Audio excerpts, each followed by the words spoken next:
Hello YouTube, today we're talking about dead ends and I'm going to give you my guide to program them and the mechanisms I put in place to get the most out of them.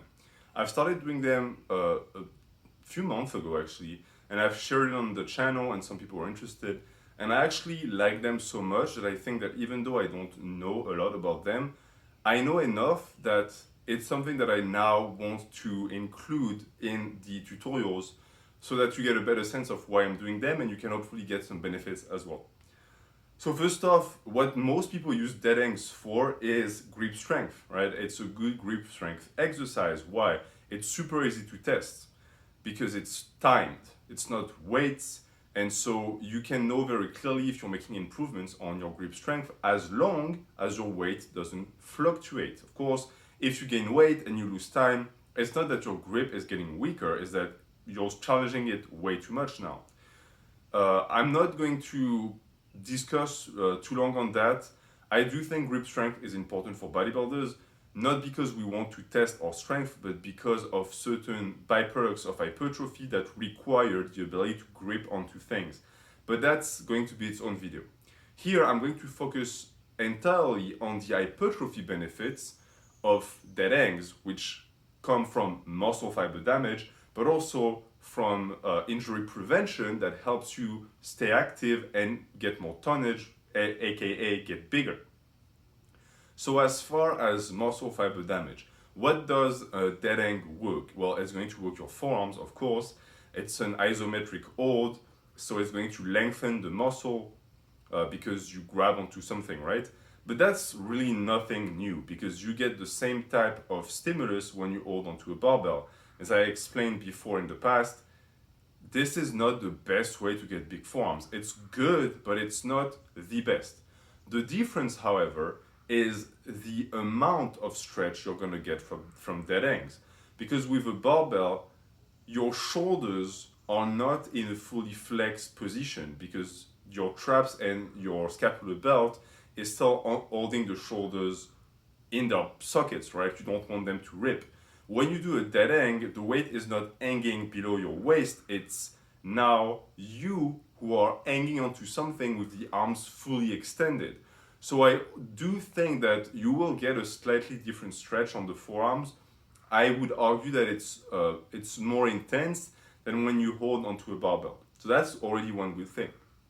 But one thing that a lot of people don't consider or don't realize is that one thing that people like about the dead end is that it stretches the entire back and it stretches the arms.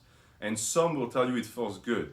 Well, it feels good, but in reality, what you're doing is you're applying weighted stretch to the muscles because they're now fully lengthened and under load, which is going to result in hypertrophy. You're going to find that depending on the grip, be it supinated, pronated, or neutral, the type of stretch you're going to get is going to be widely different. You're also going to find that the width of the grip makes a difference.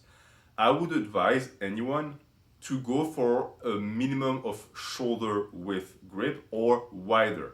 The reason why is if you go narrower, for the most part, it's going to put too much emphasis on the arms and the stretch might become dangerous. I will get to that. So as you hang for a dead end for time, the lats are fully stretched. If you do it properly, they should be engaged. You will also find that the triceps, the biceps, the forearms are all also being stretched. And that's a very good thing. Depending on the grip, as I said, certain things get stretched more. When you do supinated, your biceps should feel more stretch. When you do neutral, it should be the tricep. And when you do pronated, it should be the lats. But they all will still get some level of stimulus no matter what grip you choose. Let me say right now that you should be very careful with that. I will make videos about that, but movements that put a lot of stress on the muscle when it's lengthened and who give you that feeling of stretching are extremely valuable for hypertrophy, but they're also dangerous. I have heard of people tearing a tricep doing that. You can definitely tear a bicep doing that if you do it supinated. I think the pronated grip is the least risky of them all. That being said, I would tell you to be careful. If you feel a stretch, monitor the stretch, don't go overboard, and of course, don't never jump into a dead end. You lower yourself slowly. I would also advise you to always get warmed up first. And that leads me into the programming aspect of dead end. When are you supposed to do them? I'm going to speak from the perspective of someone who does not really care about their performance on them, meaning that I don't care about knowing how long I can hang when I'm fresh, which means that I can test my dead ends in a fatigued state, and it's the same thing for me because I'm not looking for that hard number. So, I personally advise anyone who watches this video to do their dead ends at the end of the workout for many reasons. One, because if you are a bodybuilder, most likely you did some amount of upper back work in your training, even if it's minimal, or you worked your arms, but you're at least a little bit warm. So it's going to reduce the potential injury risk. It's also going to mean that for the most part, your grip is going to be fatigued. This is why I said that if you care about performance, this is not going to be for you. Because the number you're going to get at the end of the workout is not the number you would have gotten if you did it fresh at the start. But if you want to do that for the hypertrophy benefits, you won't care. Because actually being in a fatigued state is going to heighten the intensity that the dead end is going to sit at, and it's going to save you time because you won't have as much energy to hang for long periods of times. It's also going to be beneficial because doing it at the end is going to elongate the spine, and you're going to find that, especially if you did squats or deadlifts before, finishing up with a movement that elongates the spine keeps your lower back healthy. Same can be said for shoulders. If you do presses, if you do a lot of front delt work, having that nice position where the arms are above your head and you let the shoulder fully hang, for a lot of people reduces shoulder pain. So you should look into that. That's very important. Programming wise, I personally do 3 times a week. With the way my program is set up, because I have so many different grips, I can really do dead ends every day if I wanted, but I don't because I think it's overkill. I do one heavy day, one medium, and one light day, meaning that I'm going to have one day where I'm going to go all out and I'm going to see how long I can hang until my hands just give up. One day where I do medium, so I will take my max time, cut it in half, and by the time I get to half, I'm going to let go. Or light. And light really can be 10 seconds, 20 seconds, 30 seconds, whatever I feel like. I just do that to get a good sense of where I'm standing and just because it feels good, really. So in reality, if I wanted, I could do just twice a week, heavy and medium. That's what I do as a bodybuilder.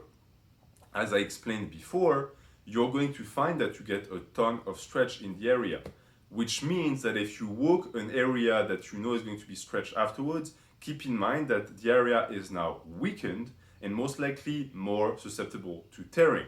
If you do a ton of skull crushers and then you do neutral grip dead ends, that long head of the tricep is going to feel stretched, which means that it's getting traumatized, which is a good thing, but if you traumatize it too much, you get an injury. That's the name of the game, right?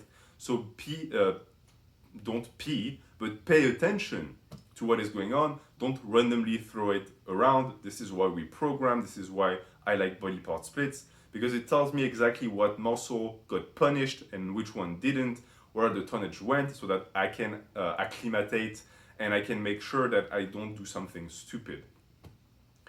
A thing that you should pay attention to with the dead ends as well. I'm going to assume that you use straps because you're a bodybuilder, so why not? But if you're the type of person who doesn't, or you have certain movements that you don't use straps on, for example, for me, any curl, I'm never going to use a strap on that. Understand that your ability to grab onto that weight is going to be strictly correlated with your ability to do the reps. Just because you have the strength in the bicep and forearm doesn't mean that you're going to go through the rep if the grip doesn't follow. So make sure that you don't do too intense of a dead end before a session where you're going to need the ability to pronate and supinate the wrist. Another thing is, and that's something that surprised me because of course, when I started dead ends, I knew nothing and it happened to me and thankfully it was nothing serious. You are not used to having your pelvis just hang in the air with no support. It almost never happens. When you lift a weight from the floor, you do a pull from the floor, your legs are firmly rooted on the floor. So in reality, your pelvis is never having to handle the weight of your legs.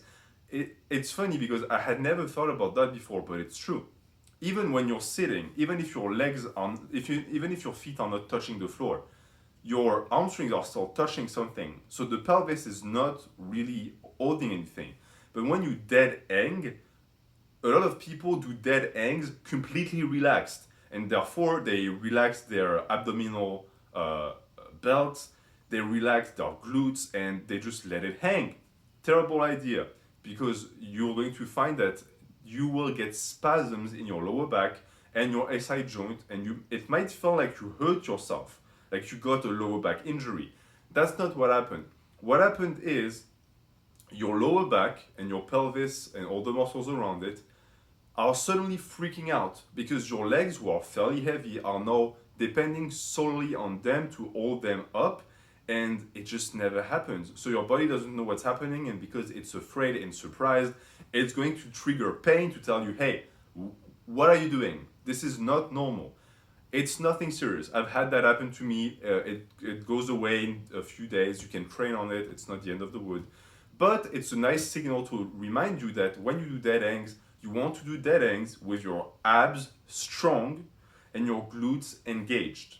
You do not want to just let your body do whatever, because you might overextend things that don't want to be overextended. And you're going to find that anything above your butt can be as stretched as you want.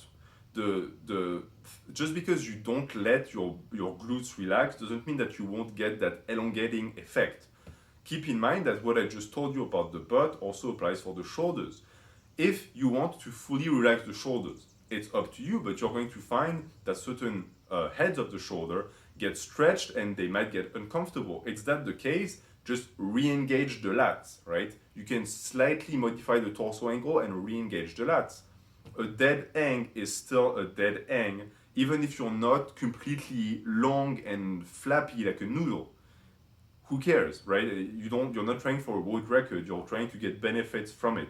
And that's a good benefit also because let's say you have an inability to lock an overhead press over your head because you don't have the shoulder mobility. Well, that's a good way to work on it as you hang, because a dead hang is really super boring. And if you focus too much on the burn of the grip, you're going to let go much faster because you're focusing on that pain. If you play around with squeezing your glutes or tightening your abs, playing around with the shoulder, engaging the lats, all of that, focusing on the stretch on the arms, all of that is going to occupy your mind, and you're going to find that you hang for much longer.